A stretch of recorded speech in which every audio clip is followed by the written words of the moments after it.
Hey, what's up, everybody? Peek out here in Singapore. I wanted to come on and get ready to introduce you to a friend of mine. So, for those of you who've been following along, it's been a long time since I've done an interview, but I wanted to start doing them again because there's so many great people out there that are actually doing their own, give their talents to the common good so that everyone can benefit. So, this young man that I actually am going to bring on here is actually a friend of mine. Hey, Oz. Hey, what's I was happening? just telling Hello. everybody that I actually went to school with your brother-in-law, Corey, and it was through Corey that I actually got a chance to get to know you. So very quickly, you and Corey are brother-in-laws. How did you all actually meet, though? Was it once you got married, or was it before that even? Yes, I met Corey after after I married his wife's twin. So Corey's married to Anna, and I'm married to Joanna, and they're both our twins. So Very cool. I got married in this, January 2001. Corey and Anna got married in was it like August or September of 2005, something like that. Cool. Very cool. So y'all have known each other a good, let's say, 10 years already then. That's really awesome. So I'm really Yeah. excited because you have a lot of ventures with him, and together, y'all moved together from East Coast, correct? Back to the West Coast? Yeah. After living in Virginia for a while, well, that's where, Corey's from the East Coast. I'm originally from Mexico. Hmm. We came to visit San Diego just for vacation, and we Okay. loved the city. We came back a second time, and then decided that we needed to move to live here in San Diego. Very cool. So in Virginia, if you don't mind me just like picking a little bit, what were you already doing? What was your livelihood like back when you were living in Virginia? Because I you got was, lots going on now. I just wanted to start at the beginning a little bit.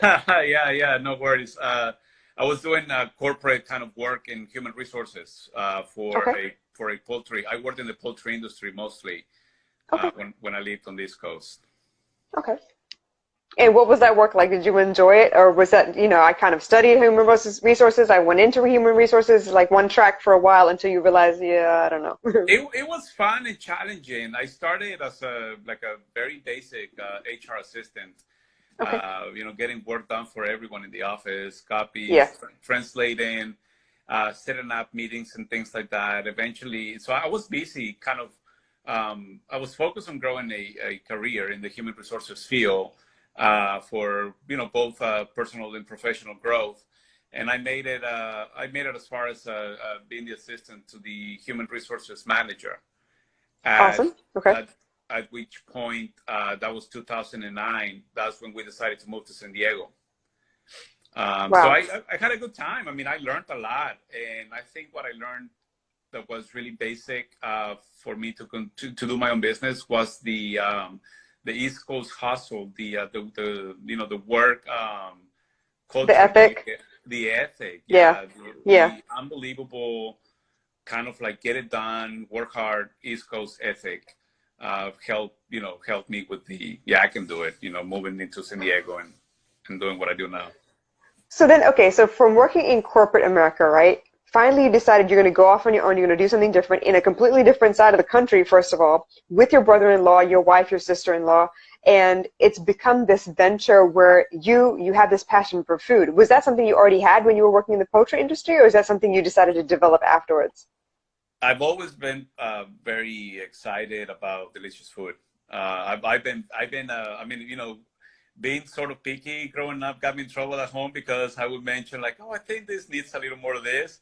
And Oh, yeah, growing in Mexican culture, you don't complain about what's put in front of your no, you don't do that in Asian culture either. You get in trouble. yeah. So I got in a lot of trouble for commenting about my mom's food, and so I mean I was passionate about cooking food since I was a kid, and Okay. that became sort of like the anchor for my family motivating me to open a restaurant and me kind of pushing it until the moment came when I'm like, okay, I either try to get a job again because I got let go from my last job in human resources, or I just put all this focus and energy into my own idea, you And I know. didn't realize it until just now when you said you were let go. 2009 was a rough year for me too. I was let go from my job in 2009 as well. So I think it was just rough all the way around, and people were just losing their livelihoods, there was no forewarning for me. I don't know about you. I don't know if you could see it coming or what, but I was not prepared. I did not know what to do afterwards. And I was very, like, at the time, I had two stepchildren, a baby. No, I wasn't pregnant yet. Two stepchildren to take care of and a husband. And I was like, what the hell am I going to do now? So, yeah, that was a rude shock for me. I don't know how it was for you. Well, I quit my job in Virginia Okay. to just I made a contact in San Diego, and I was like, Okay. hey, I'm looking for a job. I want to move there, but I want to have a job before I move. And this Yes. lady Yeah. was like, she's like, well, as you know, when you move, if you make it to San Diego, let me know, and I'll help you get a job. So this was like Okay. an outsourcing firm. And Okay. so we moved to San Diego, no job. I give this lady a call January 2nd, and I'm like, I'm in San Diego. I want an interview. And she's like, no way. I'm like, yeah, I'm here in San Diego. So she got me a job working in a contract way for Okay. a subsidiary of Heinz company, the ketchup. Nice. Okay. Yeah. So Yeah. Yeah. Okay. it was a subsidiary here in San Diego that I got a contract job, and the job just, I guess, came to an end, and that's when I was like, oh shoot, that was like April Yeah. 2010. Okay. Yeah. And so me wanting to follow my long life dreams of running a business and thinking about my family and close friends telling me you can do a restaurant, I had to believe in that. And because I was picky, I'm still a little picky with food. To me, the food tastes really good, but it's my food. Okay. But Yeah. to open myself to cooking for other people, for the public, that was like, oh no, Yes. yeah. And that's when I decided to But I'm bring it. glad you did, because I've been following you for a little bit now, and the things you post are like, wow, I can't even fathom that kind of food. Like, I can only imagine what it would taste like, because it looks really great. The plating is amazing. But Thank you. I'm looking at the ingredients and stuff, and I'm thinking, okay, yeah, I'm not quite there yet, but I do love food. I do love to cook, and I have plenty to learn. So from there, right? You had a contract position. At that point, did you have any, outside of like cooking for yourself and your family and stuff, did you have any like professional training as a chef? How did you manage this big dream now that you have to kind of grow into to own a restaurant? I don't know. I mean, I think just listening to my parents, both my mom was an entrepreneur herself, and just learn, listening to conversations and going to school for business gave me the main idea of, running a business. Money comes in, Yeah. money goes out. There's got to be a balance. Yes. And in the food side, I've been watching kind of like cooking shows, like Yeah. what is it, the Hell's Kitchen, I think, Yes. or Okay. Yep. the actual competition, not the one about the ugly kitchens, but the competition. Okay. Yeah. And so I've been watching a little bit of food shows, but my wife and I mean, I put this business together with my wife. All we wanted was to offer tasty food, good service in a clean, welcoming environment. Right. That has been like the basic cornerstones of a business, and then everything else we learned on the way. Okay. But I did have a mentor on year 2. Okay. We talked to a neighbor of ours who's been a professional chef for 18 years. Wow. Okay. And I just went to him and I'm like, hey man, we've been open a year, but I know I like, I respect you. Would you like to be my mentor? Okay. And he accepted. And so I had a full year of sitting with him every week, Okay. going over some of the, like the typical food restaurant management kind of knowledge. Very cool. Very cool. But that's amazing, because you were able to find a mentor. And I think a lot of people are either scared to ask for help or admit that they could learn more because they're doing okay for themselves. They're making, the ends meet a little bit, and it's not so bad. But I'm really glad, because more people, I see Corey just joined us, more people actually need to be ready to like advance to the next level. Like, yeah, okay, you made it 1 year, and that's the tough part for most restaurants. Yeah. Most restaurants don't make it a year. But after that, how do you make sure that you maintain it and everything? So Cueva Bar, right? How did you decide to name that? That was a little bit of an inspiration from my short trip to Mexico before we moved to San Diego. Okay. My dad used to have a cabin up in the mountains with some family, and the name of the cabin was the Bear's Cave in Okay. Spanish, La Cueva del Oso. Okay.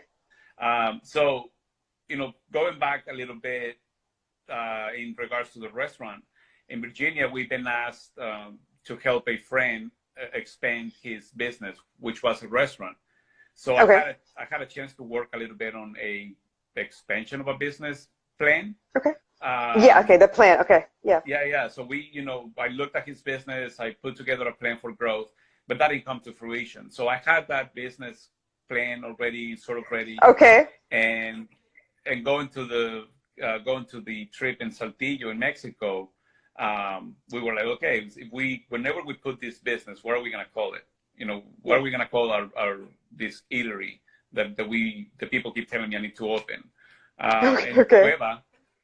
So Cueva was really present in there, and that was like an instant, kind of like, oh yeah, we like this because it was something related to the family, So it Okay. was like a way to stay, close to my roots and kind of honor my parents for the upbringing they provided to me of, Perfect. improve yourself and keep learning and just work hard for what you want. Very cool. So that's the amazing part about the food side of all of your ventures. You have another side of this, though. You have a fitness side as well, correct? That you're doing with Corey. That's right, Corey. Hello, Corey. What's So happening, man? I know, right? So I'm just curious. So did Cueva Bar come out first, or did the Spin and Go come out? Which uh, one? Which one happened? Cueva Bar came first, and after, let me Okay. see. Oh, that's better lighting. So Cueva Bar came first, which I have to really give Corey over there a big shout out. Him and his wife Anna. They were a very, I think, like the family, which I think we can discuss later. The family aspect, always having each other support. The support? The support. Absolutely. Yeah, Hmm. Corey was bartending and serving at Cueva Bar for the first couple of years. Oh, okay. Cool. Yeah, Very yeah. cool. So yeah, we started. I think through Cueva, we started working together. He was already he was working as a personal trainer, but then he would Hmm. come and work on the weekends. While I was Okay. in, him and Joanna would work the bar, and I was in the kitchen, building the kitchen. But Corey and I go back to wanting to do business all the way to Virginia. Right. Yeah, him and I The don't know if dream he, started there. yeah, I don't know if he told you the story. We wanted to do It's okay. We can hear it again. It's important. we wanted to from a while ago. I mean, like Corey and I clicked right away on the first day that we met, and we started Okay. just kind of talking about life and how we've gotten to where we were back then, Yeah. based on our consistent hard work and having family. So we kept building on that. Eventually, we decided we wanted to open a fitness center, Okay. like a gym. And we tried Yeah. that. We tried that 3 times, but we never gave up, and we continued pushing. So Yeah. once we're here in San Diego, and after he has Be More Fit up and running and stable and growing, and I have Cueva Bar, we come together again and say, okay, bro, let's try again. And we just one Sunday we started spitting ideas, and one led to another until we both kind of had that aha moment at the same time about Perfect. about Spin and Go, which is a spinning class delivered to the customer. And I think that whole system, that whole plan is just amazing because I don't know of anyone else that's really doing anything like that. So I'm glad you set the standard. Y'all pioneered this or whatever, but it's a brilliant idea. It's no more excuses for anybody else because you bring all the equipment to them and y'all just set aside the time. We're going to bring everything to you. Then you have the class and we're good to go. You're done. So I love that. And that was part of the reason I interviewed him is because I see him. He's always smiling, always dancing, making some kind of smoothie or whatever. He's always I knew He's him a as a really nice happy guy boy. back in college, right? And he has not changed. Yeah, And I love that. yeah. That's Corey always. It's always Yep. like a dynamo. Yeah, I think he goes to bed with a smile. Yeah, like He's like very animated, and I like that. I like that he's so comfortable yeah, he can be animated like that. It's really cool.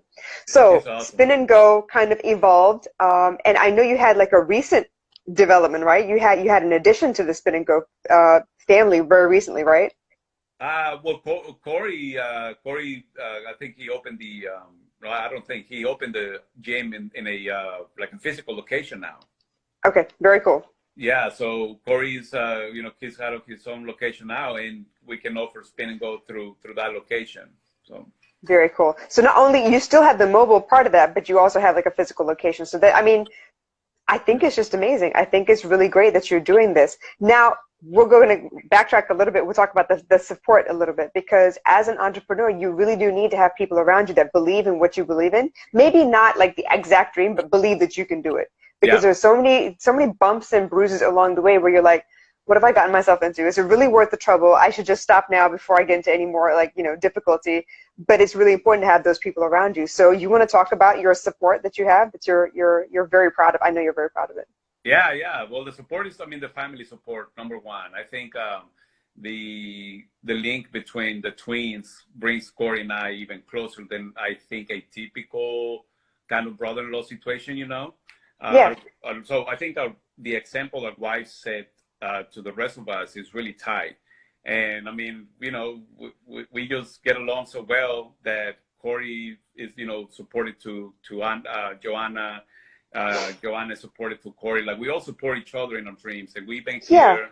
I mean, we moved to San Diego, and it was like a normal life down. I mean, you kind of like, let's start again, throwing punches. Yeah.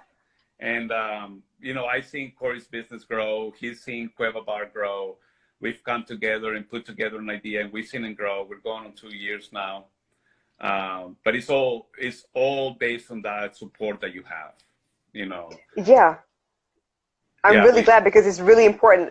So many people are really easy to like, you can't do it, or they're like, yeah, right. They want to laugh, they want to say stuff, but it's based on their own limitations. It's so hard to find people, and luckily you had that kind of built in within your marriages, right? That all of you are that tight, that you're hell bent on succeeding no matter what. So all of you are going to push each other, and that's just this beautiful thing. Yeah. What was maybe something that was really difficult starting off in a new city? Like, all of you started off in a new city at the same time, right? It wasn't like someone came first and established and then sent for the rest of y'all. Like, all of y'all moved at the same time. What was that like? We all moved within 3 months of each other. But it was, again, from the uncertainty of being in a new city, not knowing anybody, kind of like, oh shit, what do we do? And if one doubted, what are we doing here? The rest would be, well, just remember, we moved here to succeed. Yeah. We moved here, to find that success and live the success and live the dream. And we love it here, So from those moments in the beginning of doubting if we did the right thing, to just continuously being here for each other, our kids growing. I mean, for us, it's important that we have somebody like Anna and Corey to leave our kids with. Yeah, absolutely. Somebody you absolutely trust. Yes. That's just us. We feel very comfortable, obviously, leaving our family with, our kids with their aunts and, with their aunt and uncle. Joanne and I have been able to step out of Cueva Bar for, a few days because Corey and Anna, they stay here and they're holding the fort, Yeah. It's that kind of trust that we have with each other. It's just family, I guess. That's amazing, though, to have that tag team kind of partnership, because it's really, I mean, as business owners, yes, husband and wife have started a business or whatever, it's really important that you are able to step away from the business and then be just husband and wife for a little while too, because that's that longevity talking, right? So that's really cool. Again, with the support that they can step in and you can step in for them as well. That's awesome. Yeah, and it's fun. It's like we have a good time getting through challenges. Corey every morning with his reminders of just being enthusiastic, smile. Yep. Yeah, yep. Like I absolutely. I call him a few times in the past, like, bro, man, like I'm having a difficulty with this, and he's just like, well, again, remember, he's always like, remember where you are, why you're here, where you come from, why you're doing this. And then it's like, just be enthusiastic, baby. And I'm like, yeah, I guess. He's such a happy spirit. It's really hard to be mad or like sad around him. I don't see how that could even work. Like, even in college, I don't think I have any memories of him not smiling. That's just who he was. Yeah. So that's really amazing. Yeah. So I mean, that's key for all of us, to being able to, to have somebody like Corey. So team, the team that you have around you, the support, the trust, all that is important. Absolutely. Very, very well said. So is there anything that you would like to tell people, like, for anyone who's just starting out or just kind of developing a dream, obviously you went the traditional route. You had, your degree, you had your job, you had a couple of, big hiccups along the way, and then you decided, nope, I'm going to go for it. We're going to do this thing. So is Yeah. there any kind of advice that you'd like to give people out there, like a little worried about, pursuing their dreams, but still kind of want to try it anyway? Is there anything you'd like to teach them? Yeah, I think the one thing that I've learned along the way, and I've heard a few entrepreneurs out there who are like huge business owners, um, kind of echoing the fact that you need to take care of yourself. Yes. Taking care of yourself is so huge, and because you're as an entrepreneur and business owner or something, you're leading a way with a team. Yeah. But Yeah. if you're the one leading the way, but you can't get up in the morning because you're not taking care of yourself, you can't, Yeah. you can't take care of business. So, I mean, besides staying, wanting to do the business and getting into the business, is maintaining a level, I guess, of self care. Right. What an example is when I opened Cueva Bar, and I was going hard at it, and Yeah. I had the support and I had my family around, but I was still going hard at it because it's a lot of people's nature. Right. I mean, it got to the point where I was hurting in the morning from my lower back. So Oh no. Okay. my example of self-care is I started doing yoga. Okay. You're a And yoga instructor, you mentioned, right? yeah, Yeah. I became a yoga teacher a couple of years ago too. Very cool. Yeah, so I mean, and my example of self-care, is different than what to be to other people. But it's important to find that way of taking care of ourselves. Go on Yeah. a walk, go on a run, do yoga, meditate, go to the gym, go to whatever kind of fitness class. That's really important. Did you find that because, okay, so I'm seeing this thing now where, you have Cuerva Bar, which you control what goes into your bodies because you're the chef, right? And Yeah. then Corey has the fitness side of it. Did you find a way for those things to kind of feed your self-care as well? Because you have two of these like really big pieces that are supposed to be part of self-care, what you Yeah, eat and how you exercise.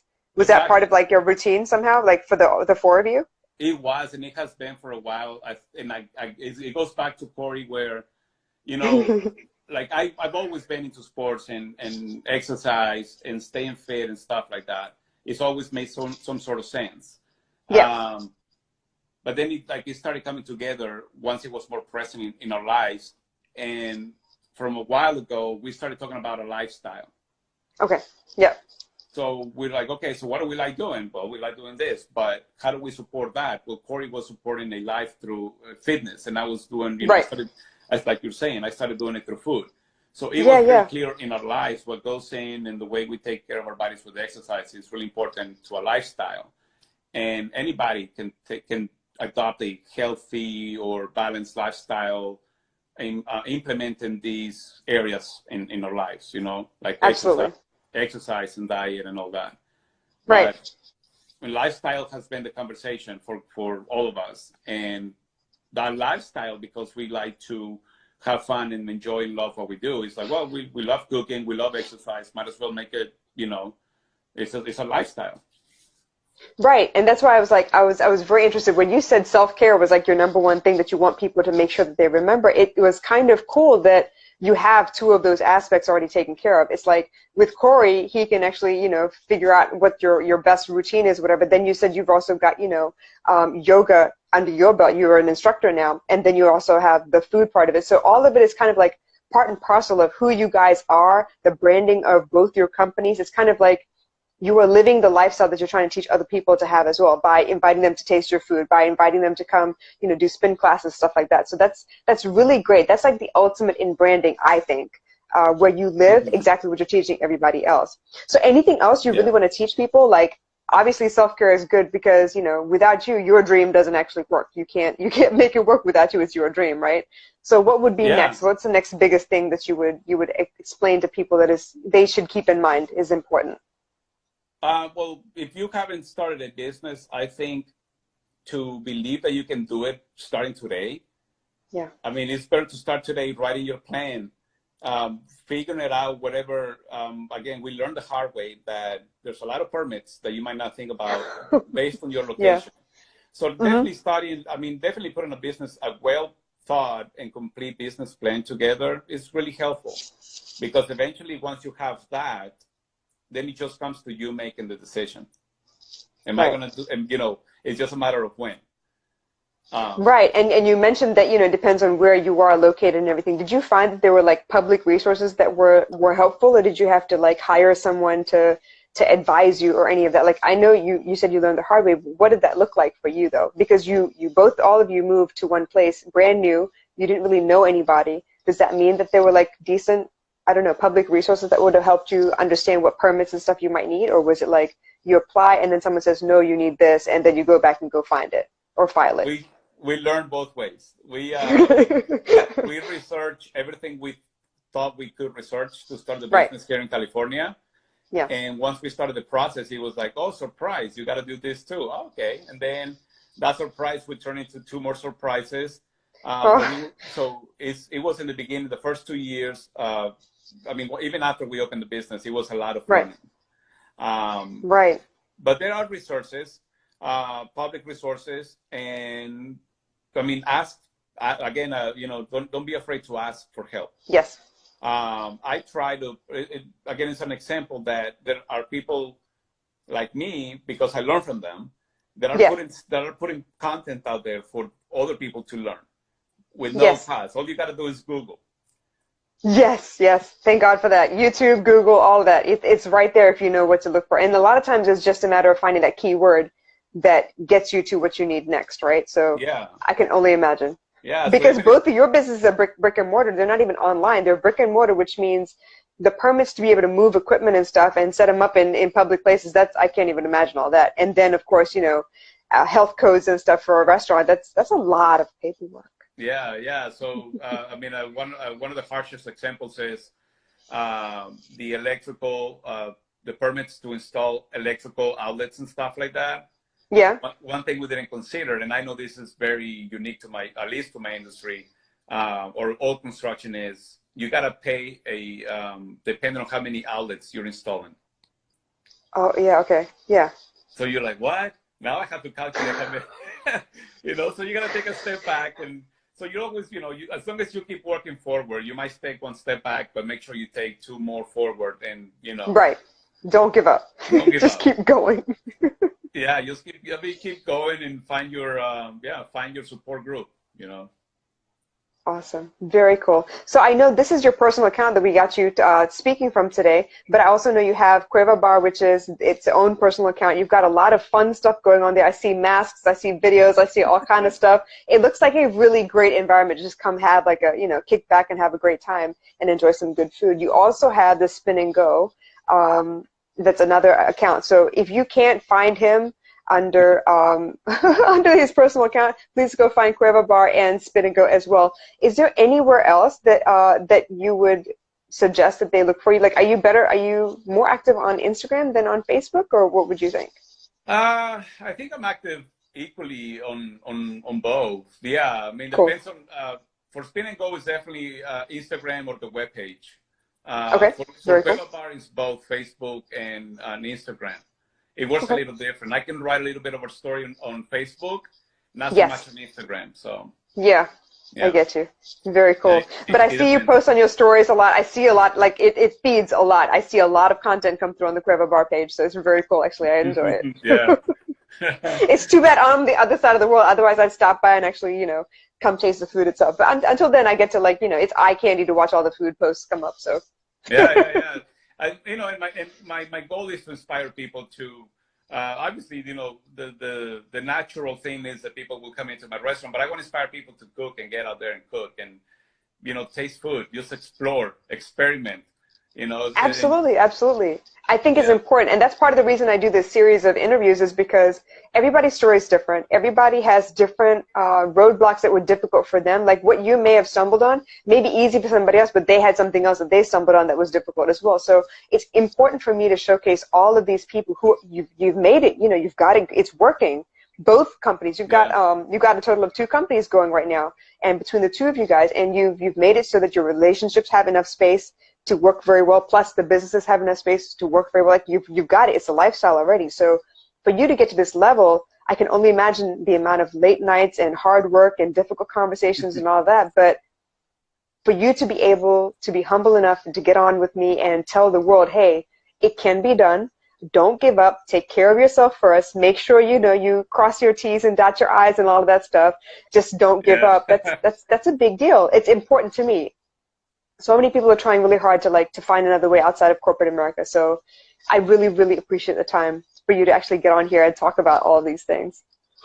Of course, anytime. I love it. It's Yeah. Nice to be connecting with other people, and I really appreciate the opportunity. Absolutely. Anytime. So anytime you got anything new going on, if you're getting ready to expand or, try something else, if there's another business coming up, let me know. I will be happy to have you back on here. Tell Corey I said hi. But in the meantime, is there anything else you want to leave everyone with? Yes, anything that they should know? Oh, yeah. Yes, I have. So I like to believe I have a lot of mentors out there. Well, not a lot, but a good amount of mentors who are also sort of friends to me. But there's there's one friend of mine who shared with me a phrase that I've seen around a little bit, but I like to kind of tag onto that line that you're either always learning or winning. Yep, absolutely. No losses, right? There's always a lesson somewhere. Yeah, there's a lesson somewhere. Is that what you mean? If you can learn, you're already winning. Absolutely. Because I think that's in my life at least. I'm just a human, learning about life and trying to live life at its best, not just for me, but for those, to be a good human to those around me. So I think that if we just open our eyes to just wanting to learn and like the open parachute kind of thing, when you open your mind, you're more susceptible to learn. And even if it's for your own benefit, you're going to learn. It's going to teach you something in life that you can use, moving forward. I feel like as a small business owner, we got School of Hard Knocks version of how to adult very quickly. There's so many things you have to learn. I was like, oh my God, I'm so not ready for this. But it's been good, right? I mean, it makes us more functional. It makes us really have to tuck our egos a little bit and be able to expand and learn new things. So it's been a hell of a ride. I can only imagine everything that you've been through, but I appreciate it. And for those of you who are interested in, restaurants and fitness and stuff, if you need to, please reach out to him. Go ask him. He's a wealth of knowledge and such a cool person. Please talk to him. Please follow Cueva Bar. And I will keep up with you. I will catch up again shortly and see how you're doing. Okay? Thank you, Pika. Thank you so much. Thank you, everyone. Absolutely. You take care. Bye. Yeah, bye.